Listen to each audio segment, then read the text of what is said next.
लुस्त्रा नामक नगर में एक आदमी बैठा था जो जन्म से ही लंगड़ा था और कभी चला नहीं था। वह पौलुस को ध्यान से सुन रहा था। पौलुस ने उसकी आंखों में कुछ खास देखा, विश्वास, और ऊंची आवाज में कहा, अपने पांवों पर खड़ा हो जा।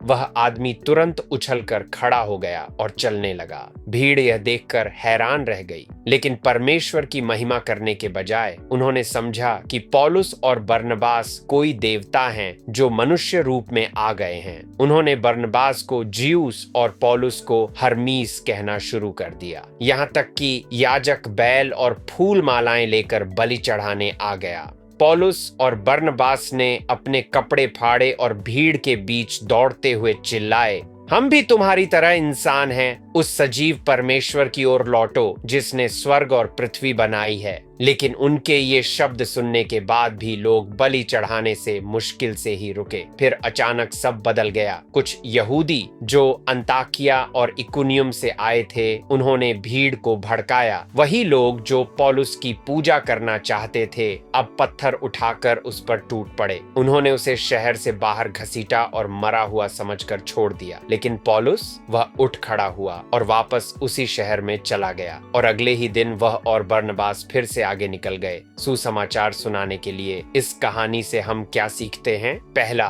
भीड़ पर मत निर्भर रहो। अपनी पहचान परमेश्वर की बुलाहट में पाओ। एक पल में आप नायक हैं, अगले ही पल अपराधी। अगर पौलुस ने प्रशंसा को अपनी पहचान बना लिया होता तो वह निराशा में मर गया होता, लेकिन उसका जीवन मिशन पर आधारित था। क्या आप तारीफ से बनते हैं और आलोचना से टूटते हैं, या आप परमेश्वर की बुलाहट में जमे हुए हैं? दूसरा, चमत्कार लक्ष्य नहीं है, सच्ची आराधना है। लोगों ने चमत्कार देखा, लेकिन उसके पीछे जो परमेश्वर था उसे नहीं पहचाना। पौलुस और बरनबास ने ध्यान खुद से हटाकर परमेश्वर की ओर किया। जब परमेश्वर आपको इस्तेमाल करता है तो क्या आप लोगों का ध्यान उसकी ओर ले जाते हैं, या सारी रोशनी अपने ऊपर रहने देते हैं? तीसरा, विश्वास फिर उठ खड़ा होता है। पौलुस को पत्थर मारे गए, घसीट कर बाहर फेंका गया।